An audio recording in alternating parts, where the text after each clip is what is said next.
प्रिय भैया बहनों, आज हम हिंदी विषय में पाठ 7 पढ़ेंगे और पाठ का नाम है रात का मेहमान।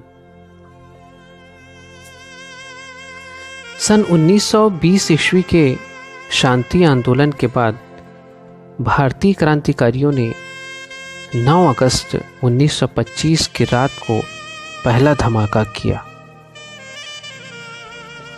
लखनऊ के निकट काकोरी में उन्होंने तत्कालीन 8 डाउन ट्रेन से जाता हुआ सरकारी खजाना लूट लिया। इस घटना से ब्रिटिश सरकार कांप उठी। क्रांतिकारियों को पकड़ने के लिए गुप्तचरों को आदेश दिए गए। गिरफ्तारियां हुई, तिल का ताड़ बनाया गया। बहुतों को फांसी के फंदे नसीब हुए तो कईयों को आजन्म काला पानी। वर्षों का ठोस क्रांतिकारी संगठन मिनटों में छिन्न भिन्न हो गया।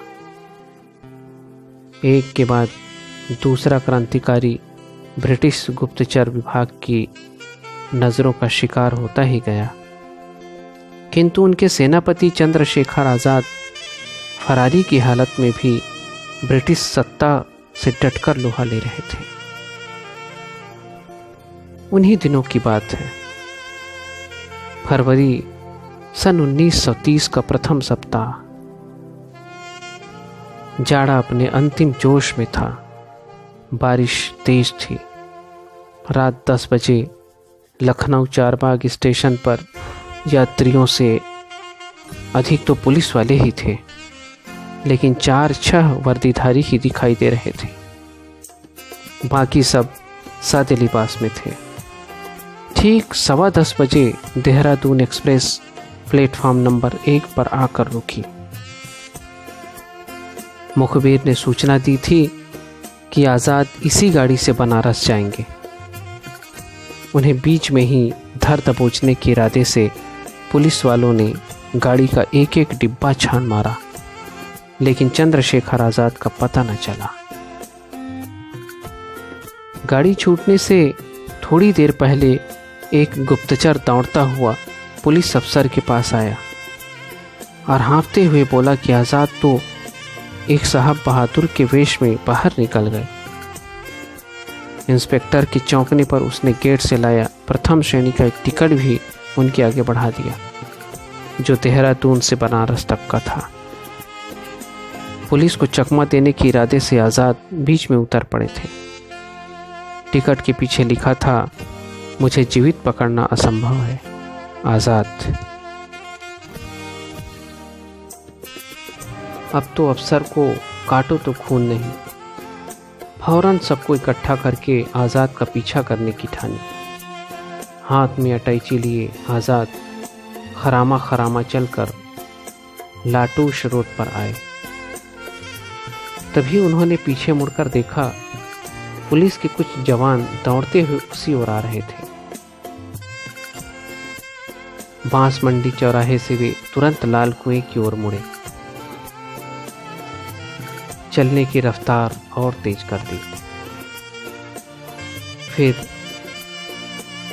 वीवेट रोड पर आते आते एक सकरी गली में मुड़े। 3-4 मकान छोड़कर सहसा उनके हाथ की थपकियां दाहिनी ओर के दरवाजे पर पड़ने लगी।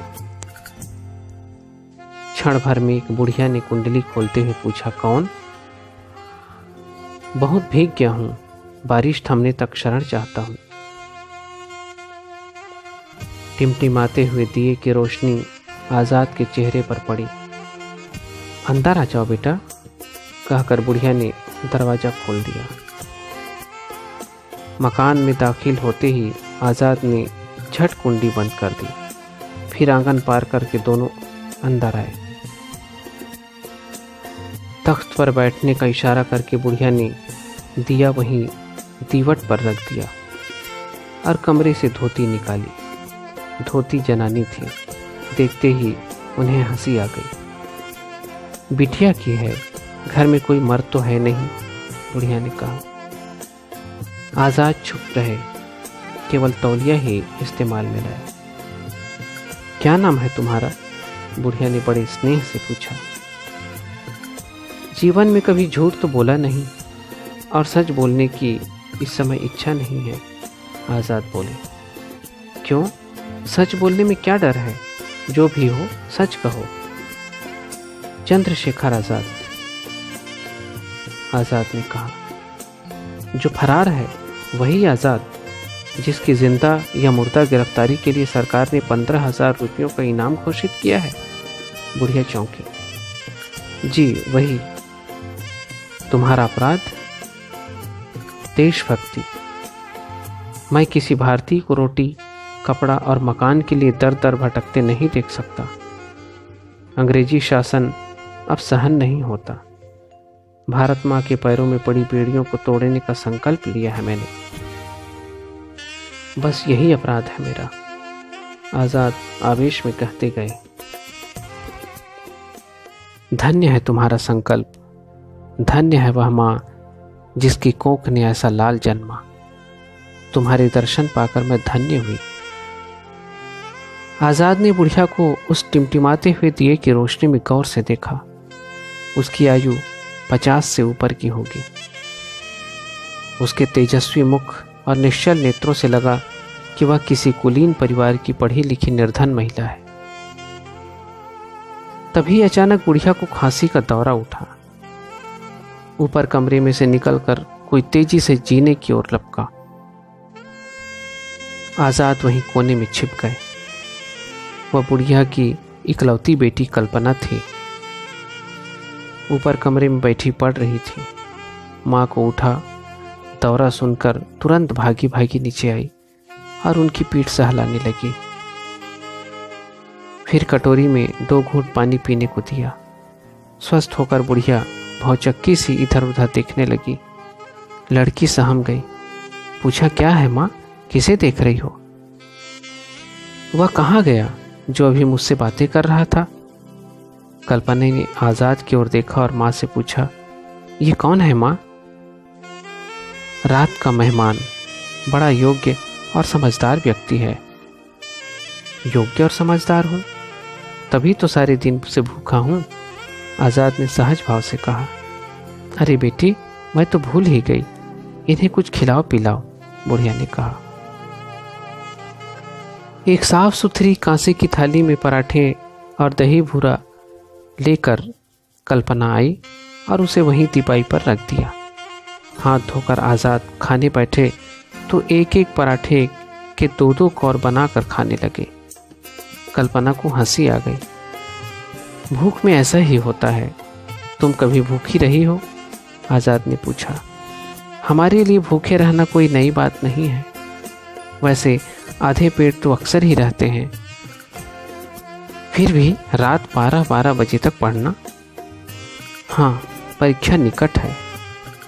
किस कक्षा में पढ़ती हो? एमए द्वितीय वर्ष में। विषय क्या है तुम्हारा? संस्कृत। शाबाश, संस्कृत पढ़ती हो तभी तो आधे पेट रहती हो। खाना खाने के बाद आज़ाद ने 2 लोटे ठंडा जल पिया। कल्पना ऊपर पढ़ने चली गई। बुढ़िया ने बताया कि कल्पना 20 रुपये मासिक की ट्यूशन करती है, उसी में किसी तरह गुजर बसर हो जाती है। उसकी शादी भी करनी है। लड़का हो तो है नज़र में, लेकिन पैसे की समस्या मुंह बाएं खड़ी है। वातावरण में कुछ उदासी छा गई। तभी जीपीओ की घड़ी ने टन टन करके रात के 2 बजाए। आज़ाद ने जाना चाहा। बुढ़िया ने कभी कभी मिलते रहने के लिए कहा। आज़ाद ने फिर आने का वचन दिया और कल्पना को बुलाने के लिए कहा। वह अभी तक पढ़ रही थी।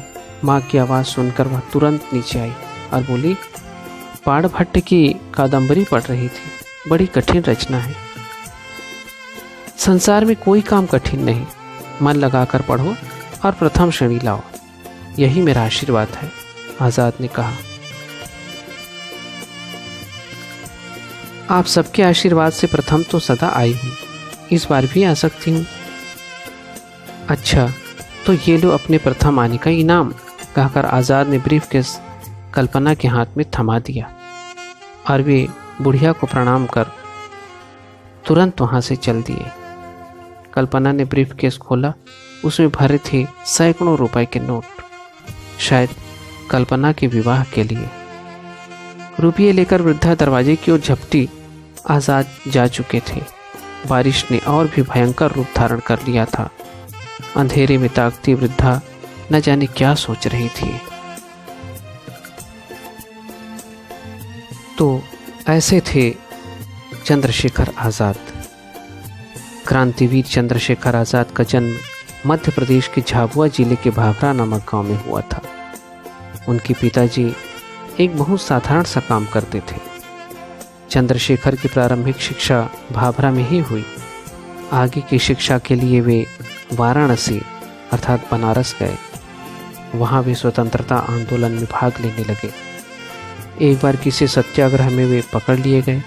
मजिस्ट्रेट ने उनसे पूछा, तुम्हारा क्या नाम है? चंद्रशेखर बोले, आज़ाद। तुम्हारे पिताजी का क्या नाम है? स्वतंत्र। तुम्हारा निवास कहाँ है? जेल खाना। न्यायाधीश इन प्रश्नों के उत्तर सुनकर बिगड़ गया। उसने उन्हें 15 बेत मारने की सजा दी। उन्हें 15 बेत लगाए गए। हर बेत पर उन्होंने आवाज़ बुलंद की, भारत माता की जय। वे तभी से क्रांतिकारियों के संगठन में शामिल हो गए। अंत में इलाहाबाद के अल्फ्रेड पार्क में पुलिस से उनकी मुठभेड़ हुई। उनकी पिस्तौल में एक गोली बची थी। वह उन्होंने अपनी कनपटी में मारकर अपना जीवन समाप्त कर लिया। अल्फ्रेड पार्क में उनकी समाधि बनी है। वह पार्क अब आज़ाद पार्क हो गया है।